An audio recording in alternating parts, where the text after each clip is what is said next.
File 6. Chapter 6. For the Love of a Man.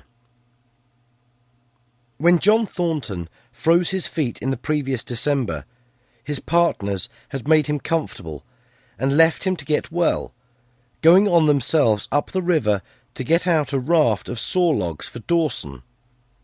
He was still limping slightly at the time he rescued Buck, but with the continued warm weather, even the slight limp left him.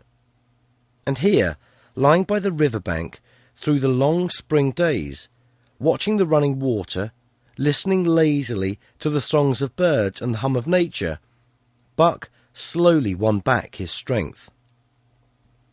A rest comes very good after one has travelled 3,000 miles, and it must be confessed that Buck waxed lazy as his wounds healed, his muscles swelled out, and the flesh came back to cover his bones.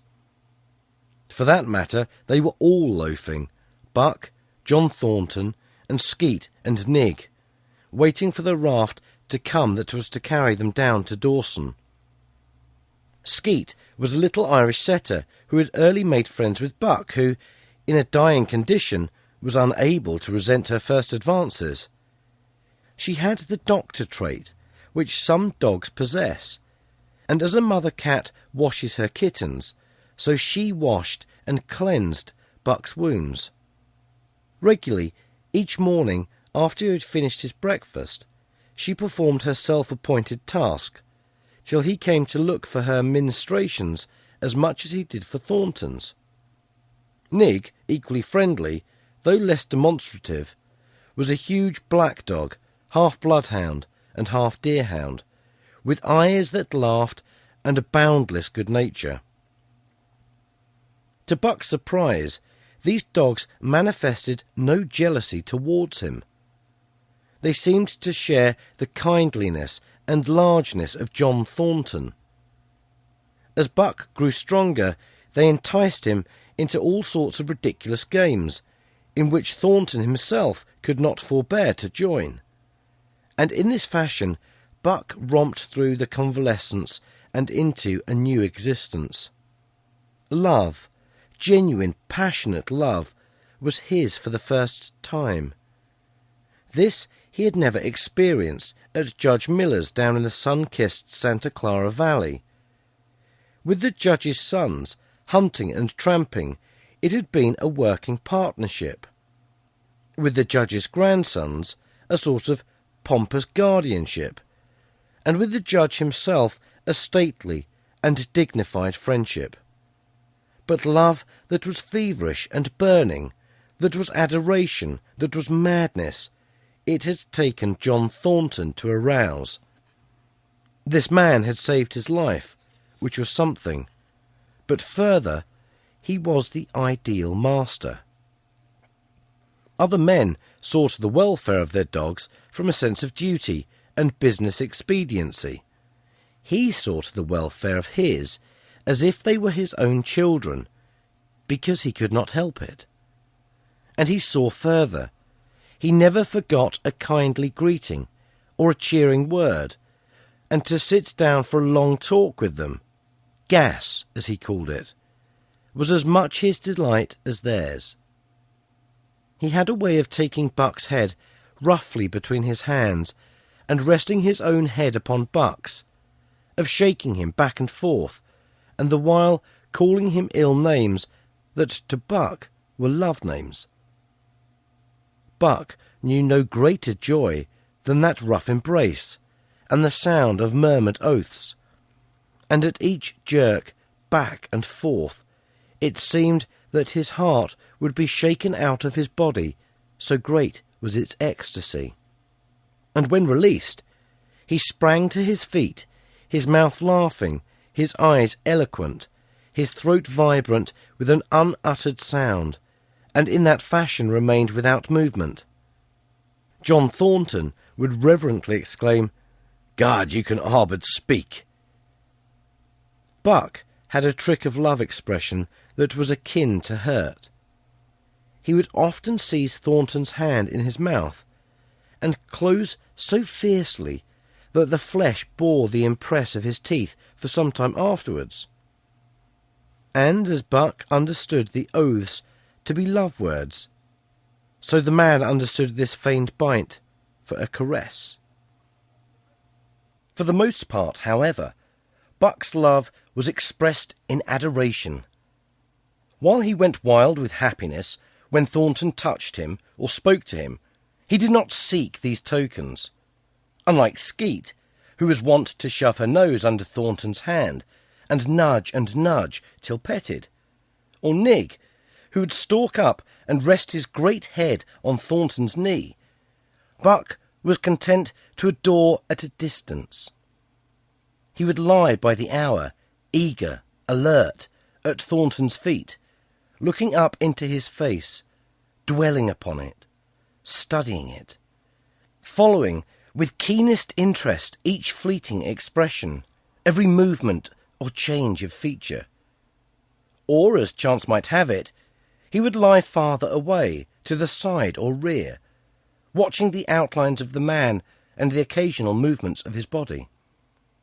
And often, such was the communion in which they lived, the strength of Buck's gaze would draw John Thornton's head around, and he would return the gaze, without speech, his heart shining out of his eyes as Buck's heart shone out. For a long time after his rescue, Buck did not like Thornton to get out of his sight.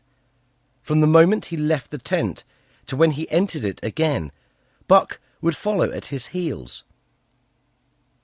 His transient masters, since he had come into Northland, had bred in him a fear that no master could be permanent. He was afraid that Thornton would pass out of his life as Perrault and Francois and the Scotch half-breed had passed out. Even in the night, in his dreams, he was haunted by this fear. At such times he would shake off sleep and creep through the chill to the flap of the tent, where he would stand and listen to the sound of his master's breathing. But in spite of this great love he bore John Thornton, which seemed to bespeak the soft, civilizing influence, the strain of his primitive, which the Northland had aroused in him, remained alive and active. Faithfulness and devotion, things born of fire and roof, were his, yet he retained his wildness and wiliness. He was a thing of the wild, come in from the wild to sit by John Thornton's fire, rather than a dog of the soft Southland stamped with the marks of generations of civilization. Because of his very great love, he could not steal from this man, but from any other man in any other camp he did not hesitate an instant, while the cunning with which he stole enabled him to escape detection. His face and body were scored by the teeth of many dogs, and he fought as fiercely as ever and more shrewdly. Skeet and Nig were too good-natured for quarrelling. Besides, they belonged to John Thornton. But the strange dog, no matter what the breed or valour, swiftly acknowledged Buck's supremacy, or found himself struggling for life with a terrible antagonist. And Buck was merciless. He had learned well the law of club and fang, and he never forewent an advantage or drew back from a foe he had started on the way to death. He had lessoned from Spitz and from the chief fighting dogs of the police and mail, and knew there was no middle course.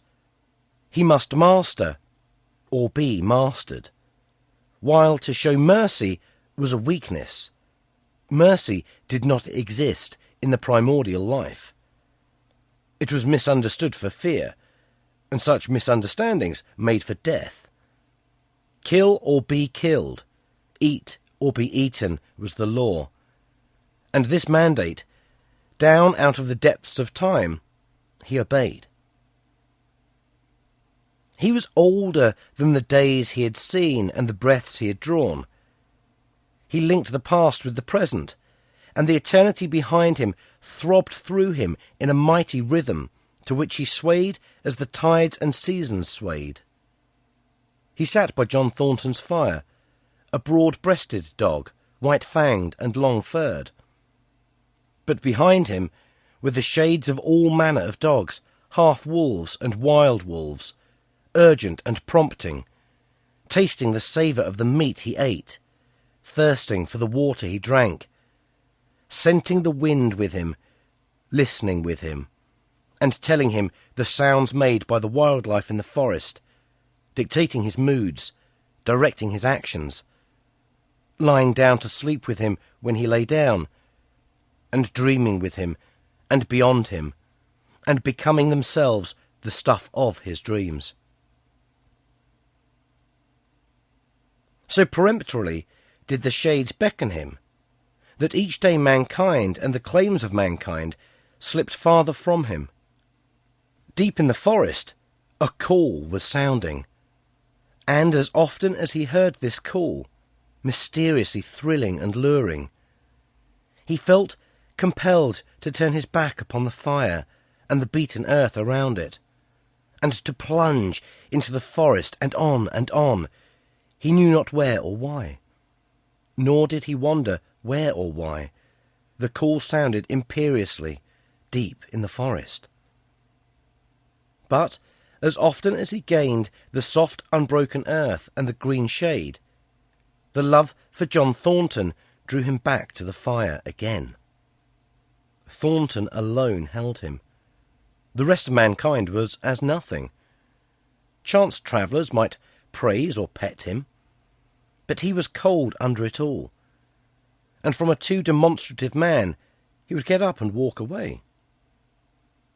When Thornton's partners, Hans and Pete, arrived on the long-expected raft, Buck refused to notice them till he learned they were close to Thornton.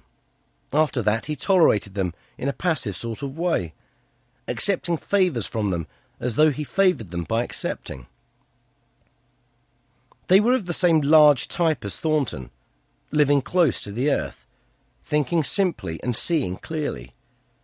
And ere they swung the raft into the big eddy by the sawmill at Dawson, they understood Buck and his ways, and did not insist upon intimacy such as obtained with Skeet and Nig.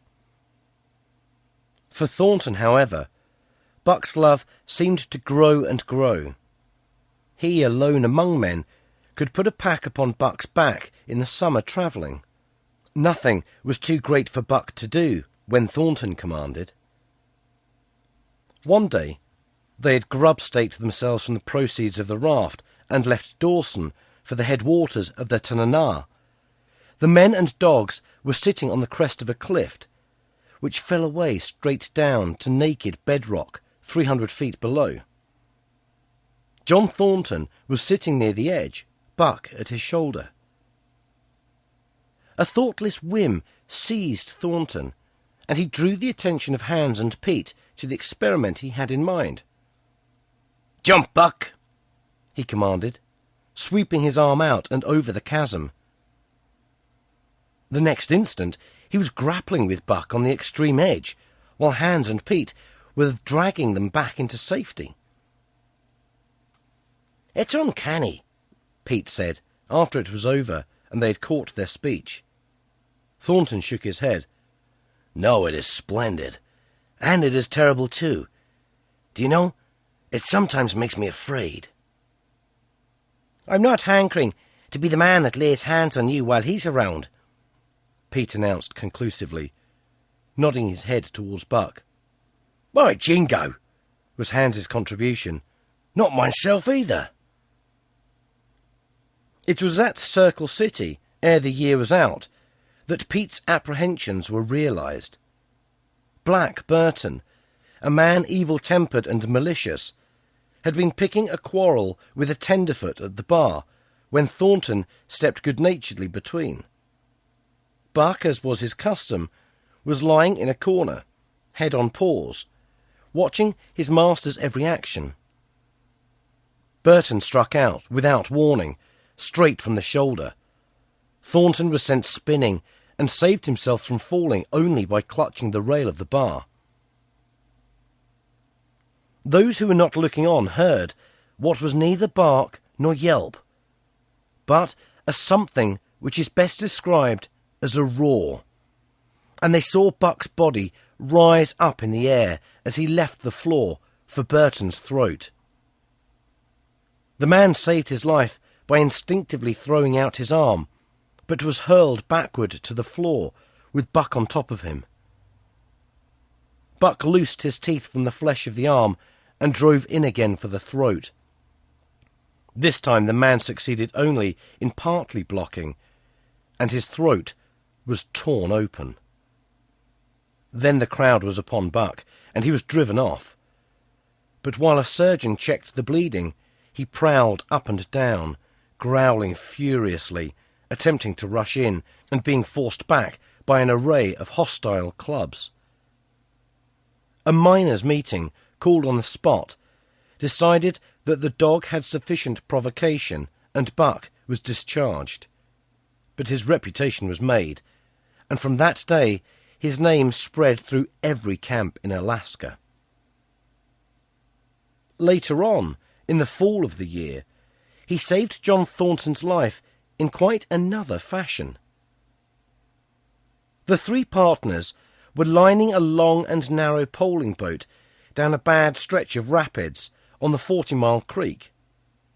Hans and Peter moved along the bank, snubbing with a thin manila rope from tree to tree, while Thornton remained in the boat, helping its descent by means of a pole and shouting directions to the shore. Buck on the bank, worried and anxious, kept abreast of the boat, his eyes never off his master. At a particularly bad spot, where a ledge of barely submerged rocks jutted out into the river, Hans cast off the rope, and while Thornton poled the boat out into the stream, ran down the bank with the end in his hand to snub the boat when it had cleared the ledge. This it did, and was flying downstream in a current as swift as a mill race, when Hans checked it with the rope, and checked too suddenly. The boat flirted over and snubbed into the bank bottom up, while Thornton, flung sheer out of it, was carried downstream toward the worst part of the rapids, a stretch of wild water in which no swimmer could live. Buck had sprung in on the instant, and at the end of 300 yards, amid a mad swirl of water, he overhauled Thornton. When he felt him grasp his tail, Buck headed for the bank, swimming with all his splendid strength. But the progress shoreward was slow. The progress downstream, amazingly rapid. From below came the fatal roaring, where the wild current went wilder, and was rent in shreds and spray by the rocks which thrust through like teeth of an enormous comb. The suck of the water, as it took the beginning of the last steep pitch, was frightful, and Thornton knew that the shore was impossible. He scraped furiously over a rock, bruised across a second, and struck a third with crushing force. He clutched its slippery top with both hands, releasing Buck, and above the roar of the churning water shouted, "Go, Buck, go!" Buck could not hold his own, and swept on downstream, struggling desperately, but unable to win back. When he heard Thornton's command repeated, he partly reared out of the water, throwing his head high, as though for a last look, and then turned obediently toward the bank. He swam powerfully, and was dragged ashore by Pete and Hans, at the very point where swimming ceased to be possible and destruction began. They knew that the time a man could cling to a slippery rock in the face of that driving current was a matter of minutes, and they ran as fast as they could up the bank to a point far above where Thornton was hanging on. They attached the line with which they had been snubbing the boat to Buck's neck and shoulders, being careful that it should neither strangle him nor impede his swimming, and launched him into the stream. He struck out boldly, but not straight enough into the stream. He discovered the mistake too late, when Thornton was abreast of him and a bare half-dozen strokes away while he was being carried helplessly past. Hans promptly snubbed with the rope as though Buck were a boat. The rope thus tightening on him in the sweep of the current, he was jerked under the surface, and under the surface he remained till his body struck against the bank and he was hauled out. He was half drowned, and Hans and Pete threw themselves upon him, pounding the breath into him and the water out of him. He staggered to his feet and fell down. The faint sound of Thornton's voice came to them, and though they could not make out the words of it, they knew that he was in his extremity. His master's voice acted on Buck like an electric shock. He sprung to his feet and ran up the bank ahead of the men to the point of the previous departure. Again the rope was attached, and he was launched, and again he struck out, but this time straight into the stream. He had miscalculated once, but he would not be guilty of it a second time. Hans paid out the rope, permitting no slack, while Pete kept it clear of coils. Buck held on till he was on a line straight above Thornton. Then he turned, and with the speed of an express train headed down upon him. Thornton saw him coming, and as Buck struck him like a battering ram, with the whole force of the current behind him, he reached up and closed with both arms around the shaggy neck. Hans snubbed the rope around the tree, and Buck and Thornton were jerked under the water. Strangling, suffocating, sometimes one uppermost and sometimes the other, dragging over the jagged bottom, smashing against rocks and snags, they veered into the bank. Thornton came to, belly downward, and being violently propelled back and forth across a drift log by Hans and Pete. His first glance was for Buck, over whose limp and apparently lifeless body Nig was setting up a howl, while Skeet was licking the wet-faced and closed eyes. Thornton was himself bruised and battered, and he went carefully over Buck's body when he had been brought around, finding 3 broken ribs. "That settles it," he announced. "We camp right here." And camp they did, till Buck's ribs knitted and he was able to travel.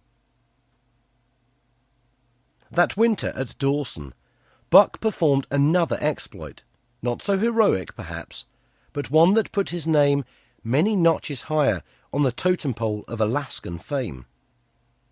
This exploit was particularly gratifying to the 3 men, for they stood in need of the outfit which it furnished, and were enabled to make a long-desired trip into the Virgin East, where miners had not yet appeared. It was brought about by conversation in the El Dorado saloon, in which men waxed boastful of their favourite dogs. Buck, because of his record, was the target for these men, and Thornton was driven stoutly to defend him. At the start of half an hour, one man stated that his dog could start a sled with 500 pounds and walk off with it. A second bragged 600 for his dog, and a third 700. "Pooh, pooh," said John Thornton. "Buck can start 1,000 pounds." "And break it out and walk off with it for 100 yards?" demanded Mathewson, a bonanza king, he of the 700 vaunt. "And break it out and walk off with it for 100 yards, John Thornton said coolly. "Well," Mathewson said, slowly and deliberately, so that all could hear, "I've got $1,000 that says he can't. And there it is." So saying, he slammed a sack of gold dust of the size of a Bologna sausage down upon the bar. Nobody spoke. Thornton's bluff, if bluff it was, had been called. He could feel a flush of warm blood creeping up his face. His tongue had tricked him. He did not know whether Buck could start £1,000. 1/2 ton! The enormousness of it appalled him. He had great faith in Buck's strength, and had often thought him capable of starting such a load, but never, as now, had he faced the possibility of it, the eyes of a dozen men fixed upon him, silent and waiting. Further, he had no $1,000, nor had Hans or Pete. "I've got a sled standing outside now, with 20 50-pound sacks of flour on it," Matthewson went on with brutal directness. "So don't let that hinder you." Thornton did not reply. He did not know what to say. He glanced from face to face in the absent way of a man who has lost the power of thought and is seeking somewhere to find the thing that will start it going again. The face of Jim O'Brien, a Masterton king and old-time comrade, caught his eyes. It was as a cue to him, seeming to rouse him to do what he would never have dreamed of doing. "Can you lend me 1,000?" he asked, almost in a whisper. "Sure," answered O'Brien, thumping down a plethoric sack by the side of Matthewson's. "Though it's little faith I'm having, John, that the beast can do the trick." The Eldorado emptied its occupants into the street to see the test. The tables were deserted, and the dealers and gamekeepers came forth to see the outcome of the wager and to lay odds. Several hundred men, furred and mittened, banked around the sled within easy distance. Matthewson's sled, loaded with 1,000 pounds of flour, had been standing for a couple of hours, and in the intense cold, it was 60 below zero, the runners had frozen fast to the hard-packed snow. Men offered odds of 2 to 1 that Buck could not budge the sled. A quibble arose concerning the phrase "breakout." O'Brien contended it was Thornton's privilege to knock the runners loose, leaving Buck to break it out from a dead standstill. But Matthewson insisted that the phrase included breaking the runners from the frozen grip of the snow. A majority of the men who had witnessed the making of the bet decided in his favour, whereat the odds went up to 3 to 1 against Buck. There were no takers. Not a man believed him capable of the feat.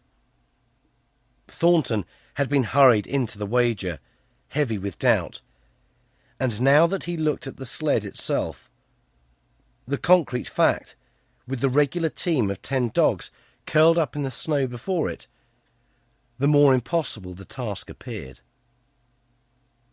Matthewson waxed jubilant. 3 to 1, he proclaimed. "I'll lay you another 1,000 at that figure, Thornton. What do you say?" Thornton's doubt was strong in his face, but his fighting spirit was aroused. The fighting spirit that soars above odds, fails to recognise the impossible, and is deaf to all save the clamour for battle. He called Hans and Pete to him. Their sacks were slim, and with his own the 3 partners could rake together only $200. In the ebb of their fortunes, this sum was their total capital. Yet they laid it unhesitatingly against Matthewson's 600. The team of 10 dogs was unhitched, and Buck, with his own harness, was put into the sled. He had caught the contagion of the excitement, and he felt that in some way he must do a great thing for John Thornton. Murmurs of admiration at his splendid appearance went up. He was in perfect condition, without an ounce of superfluous flesh, and the 150 pounds that he weighed were so many pounds of grit and virility. His furry coat shone with the sheen of silk. Down the neck and across the shoulders his mane, in repose as it was, half bristled and seemed to lift with every moment, as though excess of vigour made each particular hair alive and active. The great breast and heavy forelegs were no more than in proportion with the rest of the body, where the muscles showed in tight rolls underneath the skin.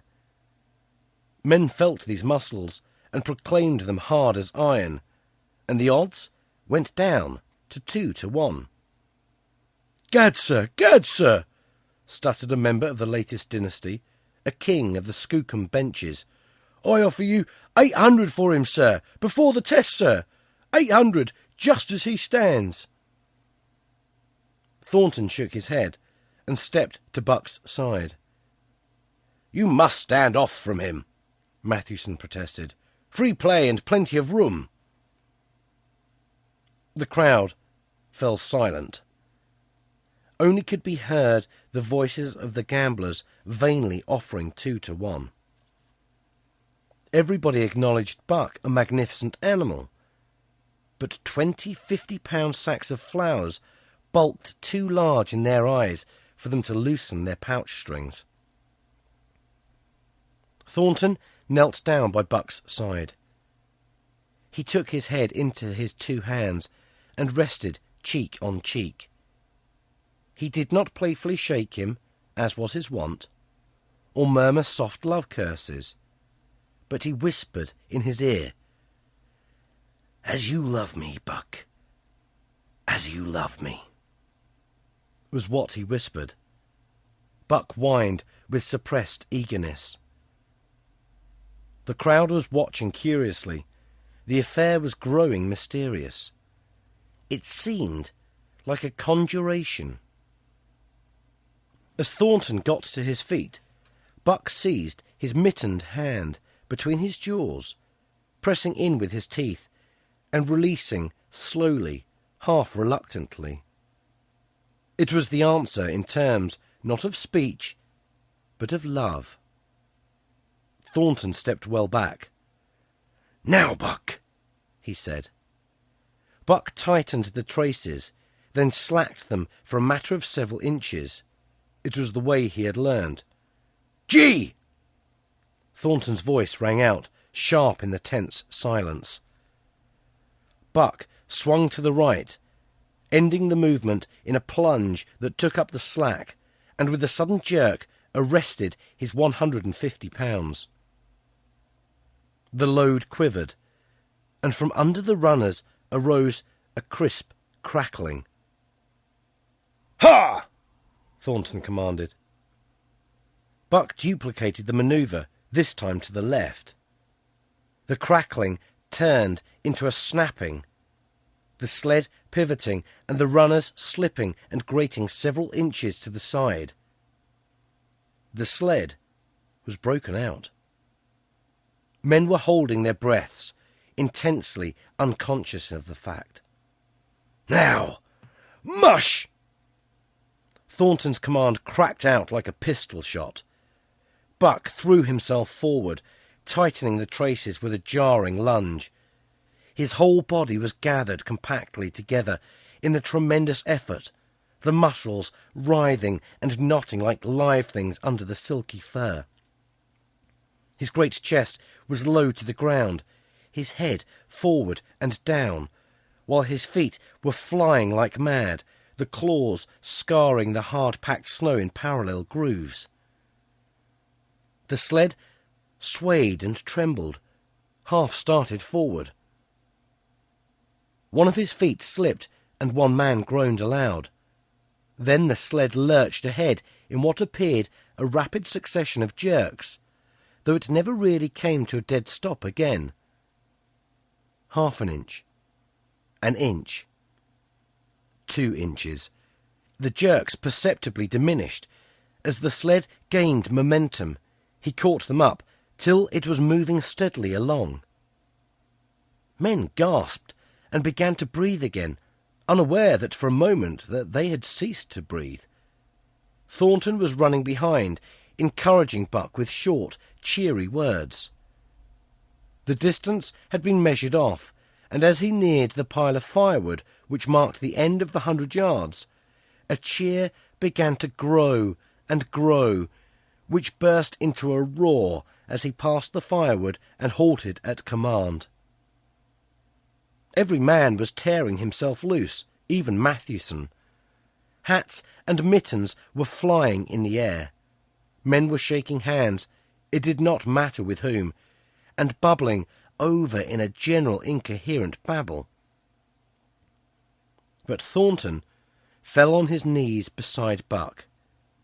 Head was against head, and he was shaking him back and forth. Those who hurried up heard him cursing Buck, and he cursed him long and fervently and softly and lovingly. "Gad, sir," spluttered the Skookum Bench King. "I'll give you 1,000 for him, sir, 1,000, sir. 1,200, sir." Thornton rose to his feet. His eyes were wet. The tears were streaming frankly down his cheeks. "Sir," he said to the Skookum Bench King. "No, sir. You can go to hell, sir. It's the best I can do for you, sir." Buck seized Thornton's hand in his teeth. Thornton shook him back and forth. As though animated by a common impulse, the onlookers drew back